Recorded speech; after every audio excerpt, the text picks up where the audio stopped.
Howdy, and welcome back to Let's Talk Texas, the official podcast of the Texas House Republican Caucus. It's a busy week down here in Austin. If you haven't been keeping up with this week's schedule, we've got budget night tonight going on. It's Wednesday when we're recording this, but it's a big night on the House floor as they get ready to debate, discuss, amend the draft budget from the House. This is close to $250 billion budget. It's actually a decrease from last session's budget, but maintaining commitments to education as well as healthcare, border security, education. Did I say education? Probably.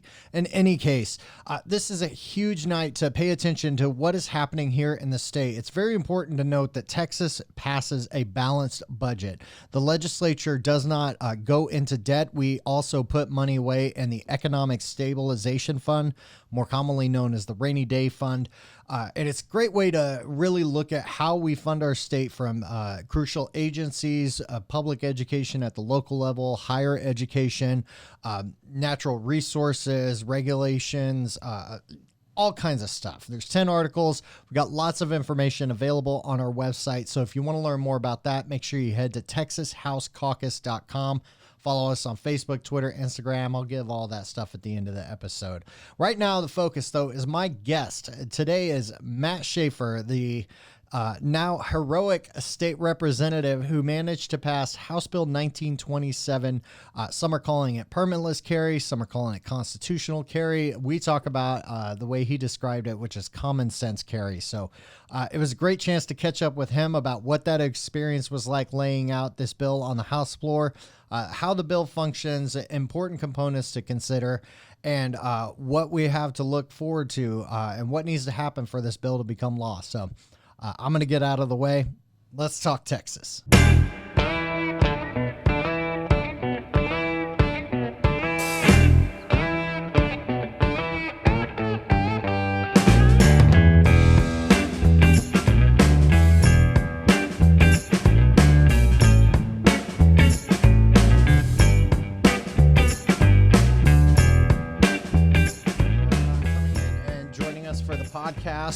I know it's the crazy part of session, budget on the floor tomorrow. Let's just get into the big news that everyone has been talking about since last week. You got HB 1927 passed on the House floor. How do you feel about that, looking back now?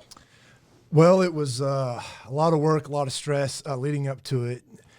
This is the big constitutional carry bill. This is really a historic bill because you can go back to 1871 in the state of Texas, and handguns for general use in the public, the general right to be able to carry in public have been banned since 1871. There are a lot of activists, a lot of our Republican precinct chairs, a lot of our Republican faithful over the years who have really made this a priority. And it's a Republican priority for the whole party. It's a priority for the House Republican Caucus, and we finally got it done in the House. So this has been something that, ever since Jonathan Stickland here, people have been hearing about constitutional carry. What do you think it was about 1927 and the 87th legislature that made this possible in the Texas House this go around? Well, obviously, the foundation that's been laid by all the activists and Republican Party faithful over the years. But really, we tried to craft a bill that we found made sense for members that would avoid some of the really sticky points that would prevent us from getting 90% of what we want. We think that this is a reasonable bill, and you can look at the experience of other states. A state that's got a lot of population like Arizona, they've had constitutional carry for a decade, and they've had good results. So really all the predictions about passing a law like this of doom and gloom, and we even heard someone say wild, wild west on the House floor, the evidence doesn't show us that. Even Bernie Sanders in Vermont has the right to constitutionally carry his handgun if he so wishes. But let's talk about what the bill doesn't do for a second, because I think that's important.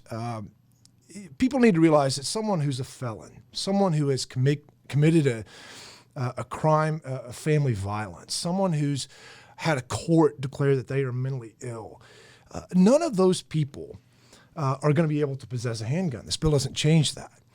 If you're a person who cannot legally possess a handgun, you're not going to be able to legally carry one. This bill has nothing to do with AR-15s or other rifles or shotguns. It's actually been the law in the state of Texas for decades that someone age 18 and up without a license can carry a rifle. It has nothing to do with background checks. When the vast majority of purchases for firearms are at a retail store, those background checks are still going to be required. What it does mean is that someone who's age 21 and up, who's a law-abiding person, is going to be able to, that woman is going to be able to carry that handgun in her pouch, in her bag, tuck it into her pocket when she goes for a walk in her street, in her neighborhood, right? She's going to be able to do that. She's never committed a crime, but she wants to feel safer when she's walking in her neighborhood, when she's going to that store at night and it's dark, and she wants to have that handgun in her purse for her protection, for her children's protection. She's going to be able to do that. That's a right that's been given to millions of people in other states, and it's past time for that right to be restored to Texans. Yeah, one of the things that you said during the layout was that really this should be called common sense carry, right? Because it's not about making it any easier to obtain a handgun. All of those checks, like you said, are still in place. They're still part of state law. And so I don't understand why the other side just says comically almost that it'd be the wild, wild west when the function of the bill doesn't do is it fear tactics? What is the point of pushing back and using some of the rhetoric surrounding this when so many Texans do want the ability to go out, especially when you saw the response during the pandemic? The amount of handgun sales went up as governments were shutting down and things like that. Like people in Texas clearly want to protect themselves. Why? Well, and minority ownership of handguns and firearms has gone through the roof. You can not only see evidence of that in some of the data, but you can talk to gun store owners and they'll tell you many more women, more minorities are coming in and purchasing handguns because they want to exercise their Second Amendment rights. It does go back to playing on people's fears because that's what you have to do to attack this bill. I do believe it's common sense. They say, there's going to be more gun violence, all those things. Well, the data shows the opposite. People are going to misuse the weapons. Well, all of the strong laws that the state of Texas has regarding the misuse of a handgun or any firearm are still in place. All the sensitive places like a bar or a school or a courthouse, all those prohibitions stay in place. Business owners, private property owners, if they want to exclude handguns from their property, they're still going to be able to. But it's something as simple as if a person had a pistol in a holster in a public place and they took that pistol out of the holster in the view of another person, that's a crime. Okay, so we have very, very strong laws in place regarding the misuse of a handgun. And that law, all those laws are still going to be in place. But what we're going to do is we're going to tell law-abiding citizens that really want to be able to protect themselves that they can do that. And it's already been the law that somebody can carry a handgun in their vehicle unlicensed, right? So they can take it from their home. They can put it in their car. They can drive to work. If their boss lets them, the owner lets them, they can actually take the handgun from their car into their place of work if they want to. So there's already a lot of unlicensed travel and carry of a handgun that's been legal in the state of Texas for a very long time. It's not that much of a stretch for our policy to say, you don't have to leave it in the car where somebody might actually break in and steal it. Yeah. But if you want to go on that walk in the park or you feel unsafe in your surroundings, you could put that handgun into your purse. And I also want to bring up domestic violence and people who are victims of crime.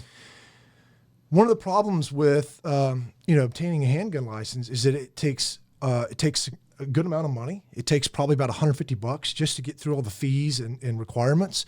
And it takes weeks and weeks and weeks. You know, the DPS tries to issue those licenses within 60 days, but it doesn't always work. You know, what if you're a woman who's truly worried about your safety from an abusive ex-boyfriend, an abusive ex-husband? You know, you feel like you need to obtain a handgun now. Or, you know, there are cases where there is a criminal on the loose. There's someone who has been assaulting people in the neighborhood, and it's on the news every night, and people are concerned this person hasn't been apprehended.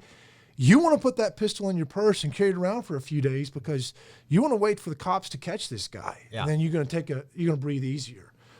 But you know, that woman doesn't want to have to glance over her when she's out by herself. And I don't think that we should deny her that right. Mm-hmm. Well, and I'm glad you bring that up because there are some other companion pro-Second Amendment bills that have passed in the House already that really highlight that point. Bringing up Ben Lamont's 918, which specifically allows women, men, whoever, if you're under a court-ordered protection order, if you're under the age of 21, you currently cannot obtain a concealed carry license. So if you did go out and legally purchase a handgun for your protection under current law, you would have to go those extra steps and have that delay and protection to go. Now, obviously, we want those folks to get that training and to be able to do so, but your fear is in the here and now. It's in the present. It's not on a, you know, bureaucratic timeline that says, well, you know, this order is put in place and your threat of life is right now, but please go get this training before you can protect yourself in public. So I think what you're pointing out, especially in the common sense aspect of that, is that there are laws already in place and we're having to change those laws so that way there is more common sense in terms of personal protection. Before 1927 even passed, the day before, you passed another Second Amendment bill relating to being able to openly have that. Explain this bill to me. Yeah, absolutely. And before I do that, I want to point out that this common sense personal safety issue is not just about Republicans and Democrats. Mm-hmm. It's bipartisan. And that's why constitutional carry, my bill in 1927, got bipartisan support. Mm-hmm. It had several Democrats that voted for it, one representing an urban district in Houston, one from the San Antonio area, a number from the border area. Mm-hmm. I do believe that this crosses party lines. I truly believe that.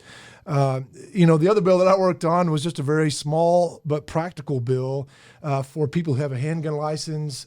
You know, the requirement right now is to keep that handgun in your holster on your belt or your shoulder.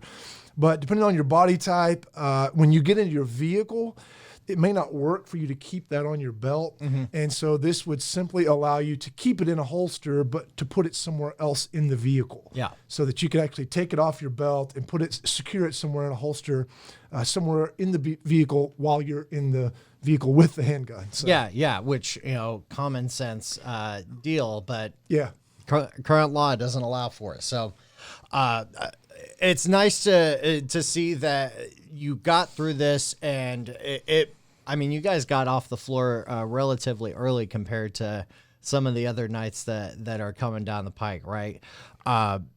Looking back on it, are you surprised at how the layout went and how the members reacted and engaged with you on the floor, or, you know, as you look back on that experience? You know, how do you reflect on it? You know, it's a historic moment, you know. Well, you never know what amendments are going to be filed. Mm-hmm. They can be drafting amendments as they listen to you talk, so you really have to be ready for anything. Mm-hmm. Overall, I was pleased with the whole House that we kept the debate, for the most part, very respectful. It was disappointing to have some of my Democrat colleagues really jump hard into the racial rhetoric, which has nothing to do with this bill. Mm-hmm. You know, this bill, you know, your right to defend yourself and exercise your Second Amendment rights does not depend on who your parents are, how much money you make, what neighborhood you live in. This is about all Texans. And so I was disappointed in that. But overall, overall, really pleased with the way the debate was handled, the fact that we got bipartisan support, and now all eyes are on the Senate. They've got 18 Republicans in the Senate. Mm-hmm. They just need 16 to pass a bill over there. Yes, they have to get past the 18-vote kind of filibuster rule, but they've got a strong Republican majority in the Senate. Mm-hmm. And they've got lots of time left in session. And so all eyes are on the Senate to see what they're going to do.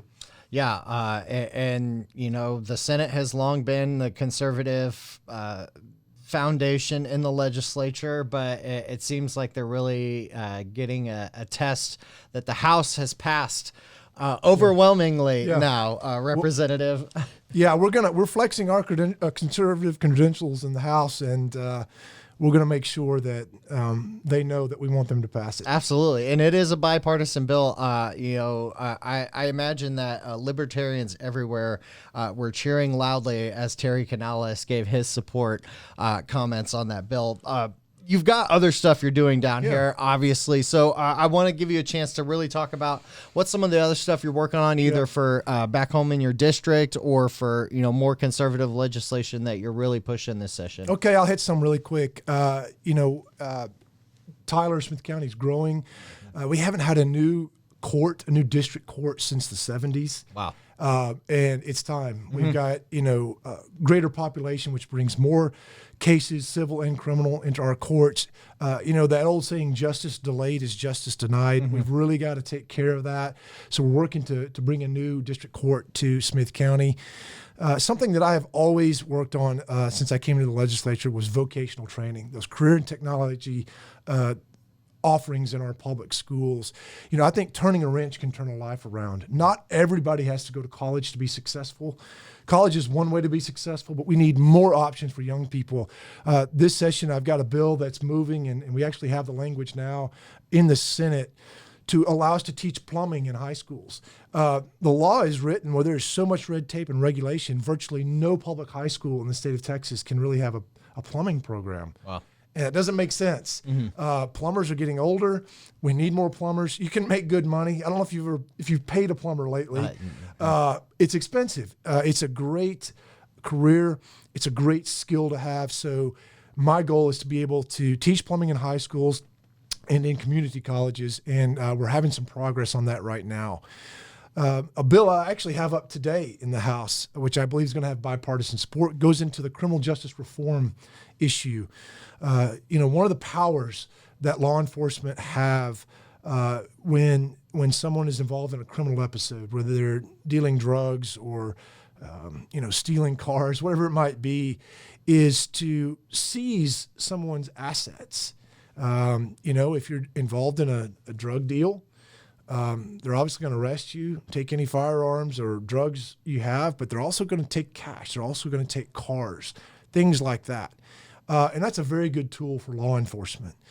But there are times where some of those seizures of assets, where in a minority of cases, the evidence is thin, and maybe the owner is actually not involved in the criminal episode. Maybe the owner is innocent. Maybe it was a business owner who's one of their employees was, doing some drugs out of the company vehicle. There are some cases where cash is seized from someone, maybe someone who's low income, and really there was not strong evidence, or maybe that person was just innocent. And so we need to reform that part of the law to ensure that innocent people are not running afoul of this. And so my bill is going to raise the burden of evidence from a preponderance of evidence, which is the lowest standard in a civil case, up to clear and convincing evidence. And the reason we're doing that is because the acts that occurred, with the drugs, that's a criminal act, and the burden of proof there is beyond a reasonable doubt. It's an extremely high burden, and so you have to have enough evidence to convict somebody of that criminal act. Well, we think then it's reasonable then, civil case, to take the property, that it shouldn't be the bare minimum standard, which is preponderance of the evidence. You should also have that clear and convincing evidence for the case in civil court against the property. So that, look, if the state has all these facts, enough to convict you of a crime, then those facts should be able to be sufficient to properly take that tool away from a guy who's doing bad things. That's the goal of asset forfeiture, is take tools away from criminals that they use to commit criminal acts. Mm-hmm. So this bill will raise the burden of proof to clear and convincing on the civil side where the property is involved. Because one of the core beliefs of Republicans is that personal property is the foundation of freedom, okay? Your right to own your property. And so anytime property is taken away, we believe that the state should have the burden to prove that there's a reason, and that there should be a high burden for that to take place. So the due process is carried out, and these cases are righteous. That's what we want. Due process, a key feature of our entire justice system, right? We're going to go ahead and get out of here. But before we do, for the folks back home who want to keep touch with everything you've got going on down here, where do they find you on social, website, all of that stuff? I'm on Twitter. I'm on Facebook. You can type me in, and I'll pop up Matt Schaefer, and my website. You can go there and get the links to my social media. It's mattfortexas.org. It's MATTFOR Texas.org. Mattfortexas.org. And we always love hearing from folks back home. Excellent. Well, we'll let you get out of here. Get ready for your bill layout. We got a caucus meeting here not too long. So thank you for your time. Thank you for your hard work on 1927. And we'll see what we can do to lean on our friends in the Senate. Get it passed. Call your senators. Tell them to pass constitutional carry. Good stuff. Thank you.